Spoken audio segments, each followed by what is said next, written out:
But yeah, so I've been in the classroom for 17 years. I just recently transitioned out the classroom into a instructional coach position in December. So I'm new to coaching now. Technically, that's what we do as educators anyway. We coach our students or whatever. So now I'm coaching other teachers.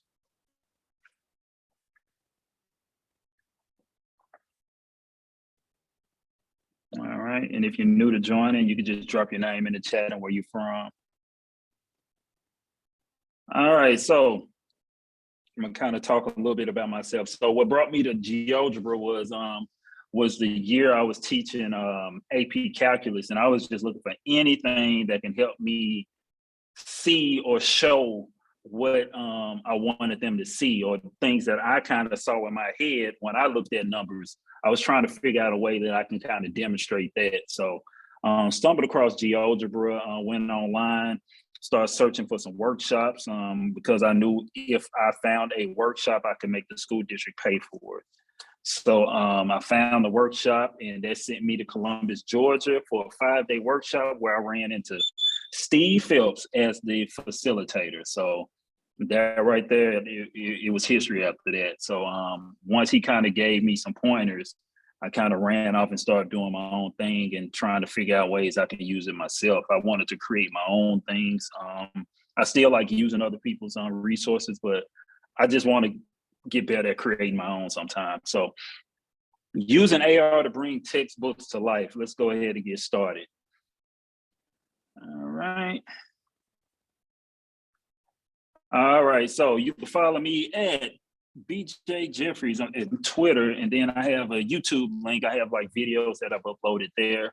And these videos go back. So like I have AR stuff, I have non-AR stuff in there. So you can kind of see the growth in like my content creation over the past couple of years. All right, so this is gonna be real quick. I just want to give you a spiel on these slides, and then go into like building one of these examples out. All right, so AR. So why do I like AR? For me, it was pretty straightforward. It's a low barrier to entry, relatively speaking. I taught at the high school level. Most of the students that I ran across, all of them had smartphones.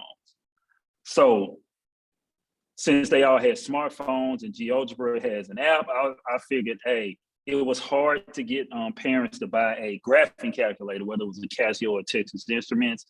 I was like, okay, if you have a smartphone, you could download one for free. So that's kind of where it came from. That's why I like the AR, because a lot of times they already have what they need to download a free one. All right. All right, so we're going straight into it. I'm just going to get into like one of my favorite examples that demonstrate the power of AR. And this comes directly out of a pre-calculus textbook. So if you see here, I'm sorry, Borges, I'm sorry, Borges. You have also you are sharing also GeoGebra on your screen. This is what you want? Yes. Okay. Yes. So right now I have a screen going over here, and we're going to get to this part in a second. I'm just doing my slides on the from my iPad. Mm-hmm. Yeah. All right. So real quick. So this example talks about a smokestack in Canada. So at a certain time of the day, it creates this shadow, 1,580 feet long, with the sun's angle of elevation from the horizon to 38 degrees. And from this information, how can we find the height of the smokestack? So normally, you go through your process where you're getting all the information, you get your given information, and then you have to come up with a game plan or a setup to get to your solution. So traditional teachers or facilitators, these are the ones that I sat under a lot of the times. We had to go through the same traditional process that you always see. You set up the right triangle, you put in your information, set up your ratios, do some algebra gymnastics, I like to call it, and then we come to a solution.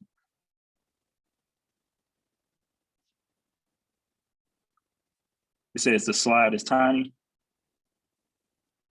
I can close this one out for a moment. How's that look? Does that look a little better? Yes. There we go. And so when we're doing this, now we have, when I see this, I'm like, okay, that's cool. Like, yes, it's a one-step equation. We can solve this, but what's a better way that I can demonstrate what I just saw in this book from this image? And that's where AR comes into play. So this is the process that I use when I'm doing a design for my GeoGebra and my AR. Now, I like to use the GeoGebra website to do all of my design work first, and then I run it on the app on a mobile device after I complete it on the GeoGebra website. So this is a go along, all right? So what I would like everyone to do, if possible, if you're already in front of a computer, if we can go to the geogebra.org website.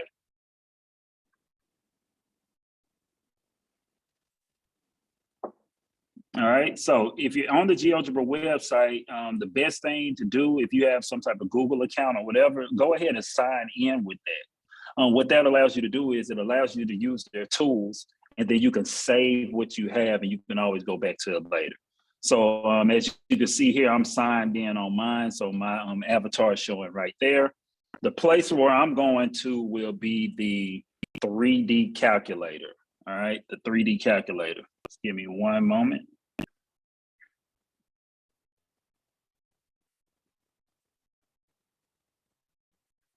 Does everyone still see my iPad screen?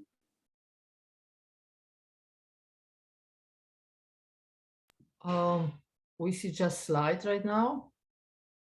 Okay, you see slides right now? Oh, now we see the GeoGebra now. Okay, so you see that one. Okay, so this is what, if everyone has, let me see. I'm gonna reconnect this. So if you all remember the diagram, that's what I want to pull up just to make sure that we have that in front of us, the diagram.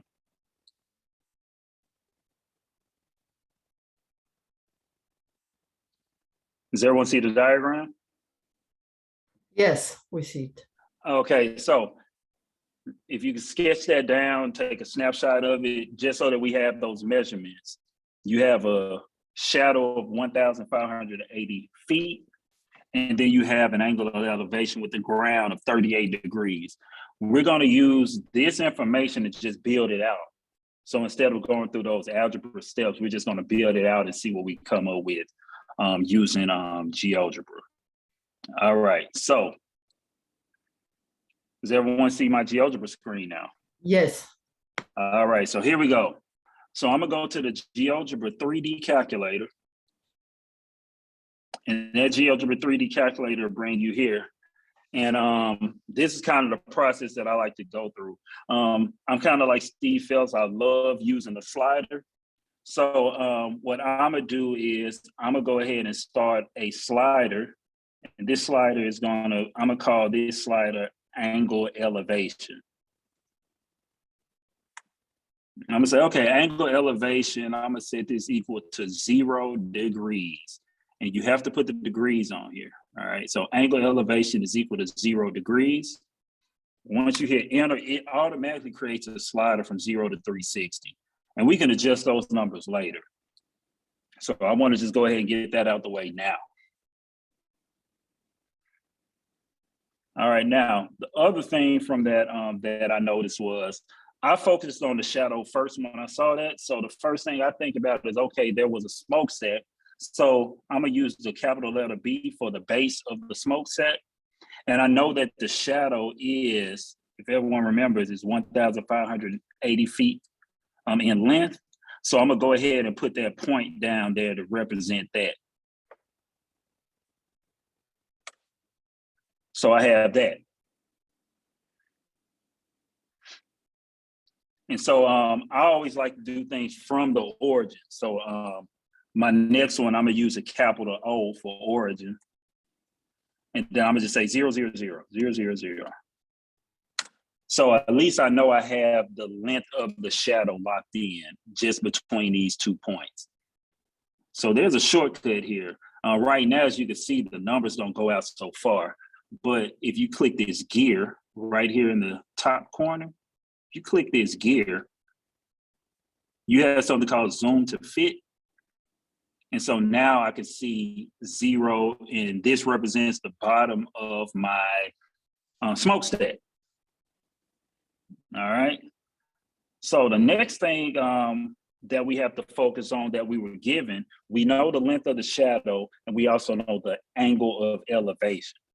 So this is where I run a command right here on the website. Now I run it on this website because the app doesn't have the same exact options. So when I run the rotate, the one I'm doing is the object angle and the axis of rotation. All right. So the object is going to be the capital B. The angle is going to be, let's see, angle elevation. And the axis of rotation is going to be y-axis. All right.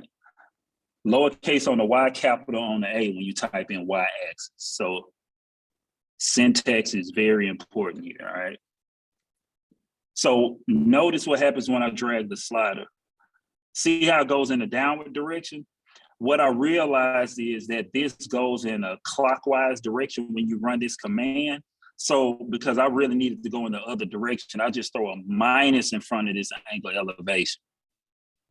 That's just something that I stumbled across. I was like, why is it going in the wrong direction? So now look, let me throw this keyboard away. So now look, everybody see how that angle now, it corresponds with the slider now. Let me zoom out, and it corresponds with the slider. Now remember, the number that we can lock in on is 38 degrees. So I can actually type 38 degrees here. And that's exactly, so far, that's the information that we have from the diagram itself. So I have my 2 points that's gonna represent my shadow. Then I have my rotation. So now I have my angle of elevation with the sun. Now, to see that angle, I can just run an angle command, and I'm gonna do point, apex, and point. See that angle? You choose one that says point, apex, point. If I use that one, the point is capital B, the apex is the origin, and then the B prime is the other point. So now I have something here that I can see. It looks exactly, it's starting to look more like that diagram did earlier. And notice, once again, as I drag it around, it goes with it, all right? So let me go ahead and stick this back to 38 degrees. All right, so the only thing left to do now is make the smokestack and also make the sun, all right? If I make the smokestack and I make the sun, then boom, I'll have it. So this is how we're gonna do it, because remember, we're not using any algebra to figure out the height, even though we know what to do with our ratios. We're trying to get them to build it. So for them to build it, one of the things, and remember, there's multiple ways to do it. The way that I did it, I was trying to think like using or going with the information, only the information that they know, we can use maybe a vertical line, right? Or a plane. So I create a plane to cut right through the base of that. So remember, this represents the base of the cylinder. And I know if I follow this along the line at 38 degrees, as soon as it hits this height, then that must be the height of the smokestack itself, all right? So how do I get that number to show up? no different from what you would do on paper. You start connecting dots. So now I'm running a ray. So if I have my ray start from the origin and then it goes towards B prime, now I can kind of see it, extends it. Now I can see an intersection. And from here, and what I realized is the words that you want to use normally are commands. So like if I'm looking for an intersection, if you start typing the word intersect, you'll see there's a command for it already. So I'm intersecting two objects. The objects I'm intersecting is right here. This one says EQ1, that's equation 1, right? And then the other one is the ray itself, which is a lowercase f. And notice once I type in those two, notice right here, the point shows up right there. And this is where you can actually talk about the height now. Remember, on paper, you get 1,234, and then right here, look at the height here. But the height isn't on the Y, it's on the Z because we're not on a piece of paper. We're actually gonna be looking at this in 3D. Am I cool right now? Let me know, because I know I talk fast sometimes. All right, so all good. So all good. Thank you. Okay, so here we go. So now this is where I'm gonna start like getting rid of some things, like things I don't want to see anymore. So I don't want to see this B prime anymore. So I click the dot right next to B prime, that's hidden. I don't want to see the ray right now, so I'm gonna go ahead and get rid of. I'm gonna hide that. And I do not want to see point A anymore. I remember the height because I've done it enough times. It's 1,234.43. So I'm gonna go ahead and I'm gonna keep that angle there, point A. And I do not need this plane anymore, all right? So I'm gonna create something that looks similar to a stack, a smokestack. And I'm gonna use a cylinder command, all right?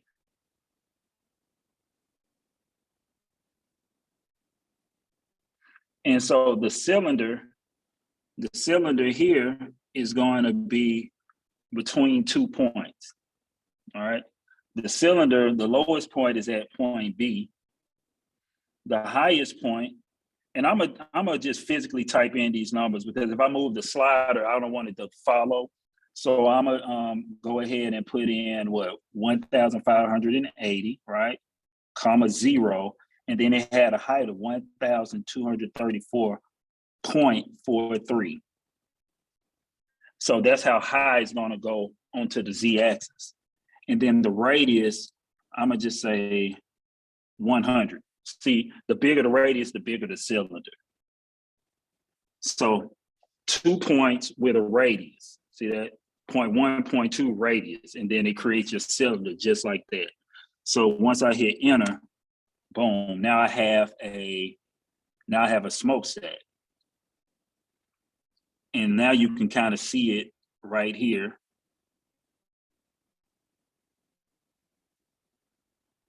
And I think the coolest thing, the last thing that I want to put up here is, you don't have to, but this is just kind of what brings it more to life now. I actually need a point to represent my son, right? So the way I'm gonna do that is I'm gonna use a capital S for that.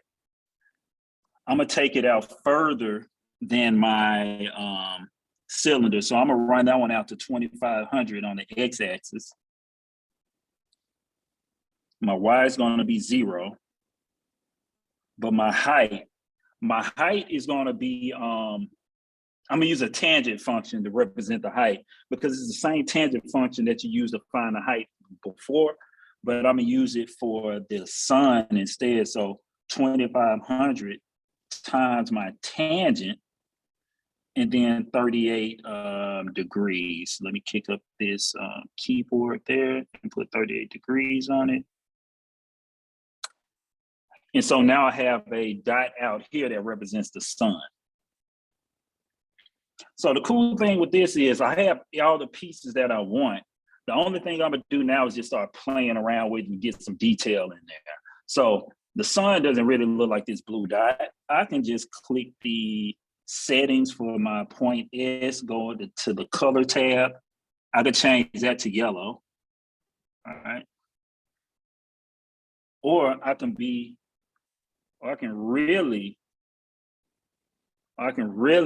make it look like the sun by using a sphere.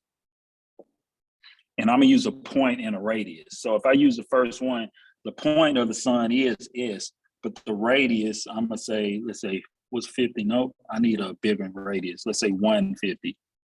Okay, let me say 200. I wanted to look kind of big. There we go. Let's say that's 200. So I'm using a sphere with a 200 unit radius. And the same thing here. Our sun is not red, you know, so I can change the color since that represents the sun. And now I have a sun right out here.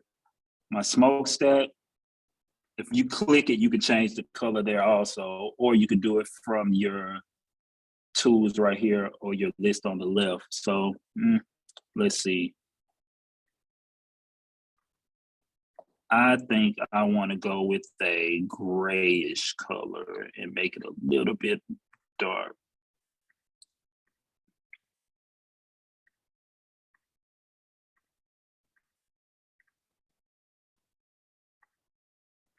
Let me see, there we go.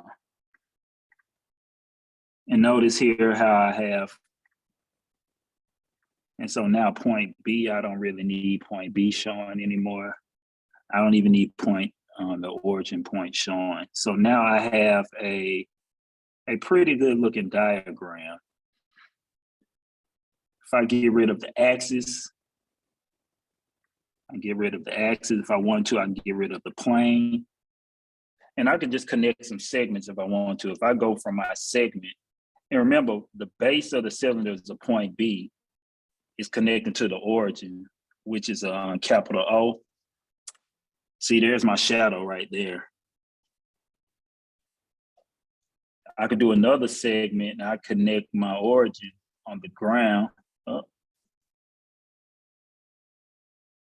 My origin to the capital S, and now it's connecting to the sun. And then here I can just click it and, you know, make it a dotted line maybe. I can also change the color of it. So you can see, okay, this is how this, and now I have a diagram of what we just saw from a textbook. All right, now,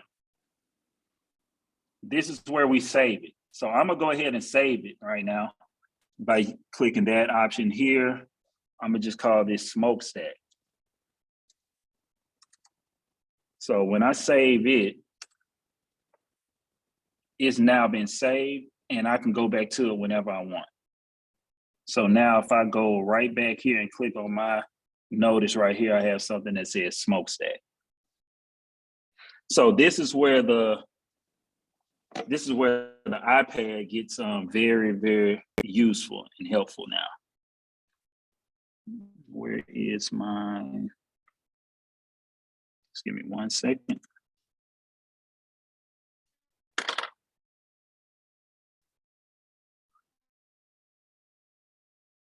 And please let me know if I have gone too fast, all right? It's wonderful. Now you are moving to another device, yes? Yes, I'm moving to an iPad now. iPad, okay, great. I'm about to move to my iPad. Can we see that also on our devices? If we go to your profile, probably yes. If you go to my profile, you'll see what I just created here. All right, so let me, looking like I'm gonna have to connect this with through my cable. Okay, so on my iPad, I'm going to my browser on my iPad, which brings me right here. I'm signed in right here. As you can see, there's my icon, my logo there. And see how it says smokestack? Now, there's 3 dots right here, all right? Those 3 dots, I tap those 3 dots, it brings up a menu. And you see how it says open in app. I just hold my finger on open in app, and then right there, I can launch my 3D calculator. So if I open this in 3D calculator, now I have this on my iPad. I'm looking at what I just created from the website onto my iPad. And the cool thing about running this on your iPad is now I have something right here at the bottom that says AR. So with AR, this activates your camera, and you want to be somewhere where it's well lit. It activates your camera, and now you're looking at, does everybody see that? Now we're looking at this. And what it does is it just gives you a way better perspective. Like you can see from the inside of the sun, and you can look down from the top of the smokestack, and you can kind of get an idea about, you know, how far that distance actually is, or how high up you actually are. And there it is there. And so now we're using AR. So it's just such a better way to really just drive home some concepts, just to get people to see things and understand, you know, what's going on. I'm gonna close out of this one because this is the one that I did. I gave you like the watered down version of this one, which is fine. It's straightforward. I have another version of it saved up. Sorry, a question. How do you connect your iPad to your computer? Okay, so the software that I'm using now is something called Air Server. Can you type it in the AirServe? AirServe? Yeah. Right now I'm just using Zoom to do it because I'm connected with the cable. But the one that I really like using is Air Server. What it does is it turns your computer into another device that you can wirelessly connect to. You won't be tethered by cable. Okay, there's a question in the chat. Borges, there's a question in the chat. Do you think that students could create one on their own if guided or provided a template? That's the question. Yeah, you just start small. Just start small with you don't have to even put a textbook problem in front of them first. You can just have them design a triangle. You know, just design a triangle, give it a height of whatever, and then see if they can start drawing it along the z-axis. So you have the base on the XY plane, but then the height of it actually goes into the z-axis.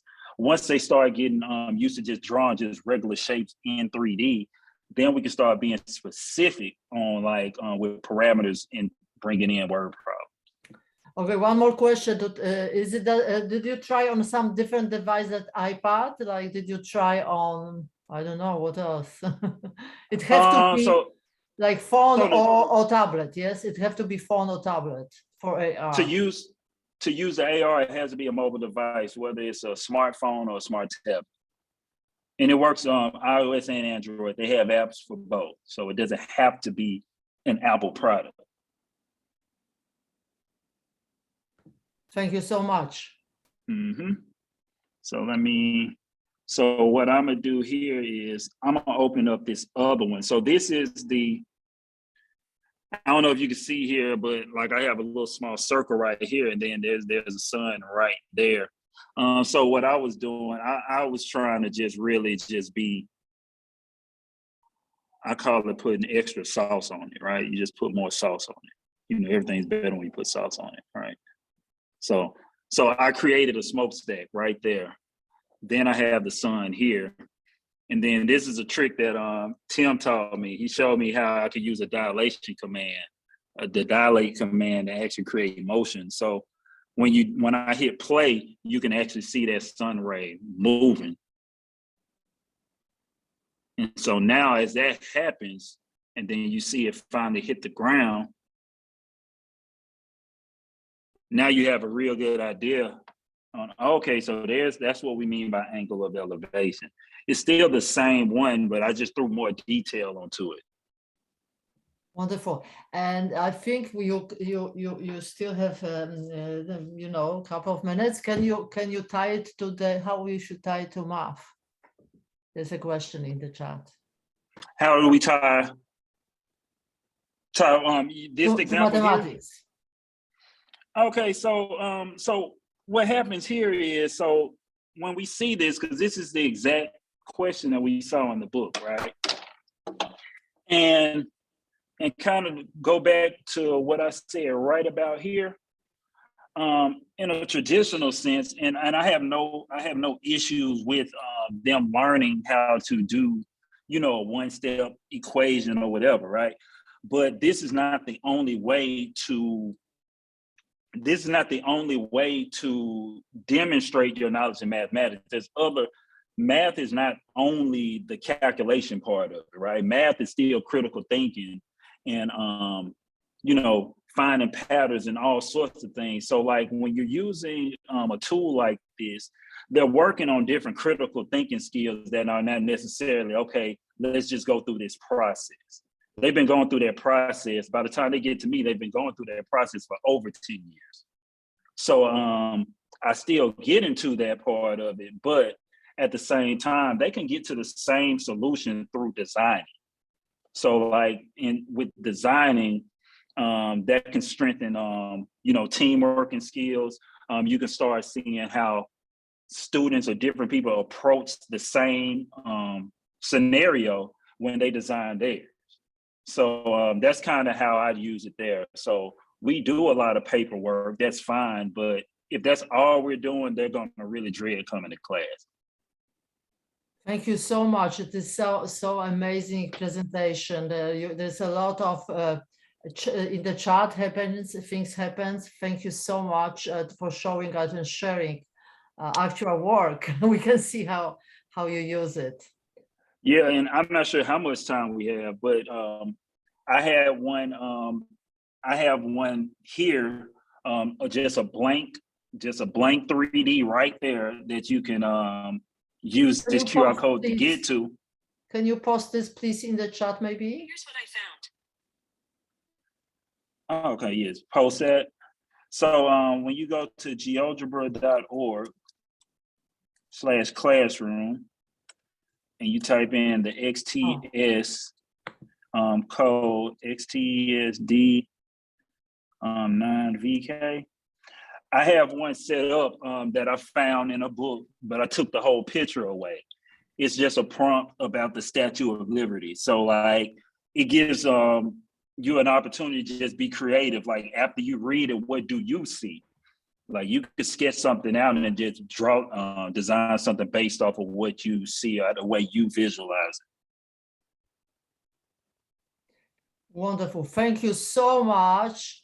Burgess, I think there's a lot of questions for you. I hope we will have you next year for more of this, for the GeoGebra conference. This is really wonderful. Thank you so much for sharing. And you know, I am looking forward to meet you again and looking for your things online. Thank you so much. All right. Thank you. So we are finishing this session and we have a couple more. We have, yes, people are really like what you did. You can chat, see it in the chat. We have still a couple more meetings. It's not a long pauses between the meetings because we have so many amazing presenters. I really like, especially hands-on. Yes, this is so wonderful. We could follow what you were doing, how we were doing, because people still have some problems with that. So let's go to the lobby and let's move in a couple of minutes, more than 5 minutes.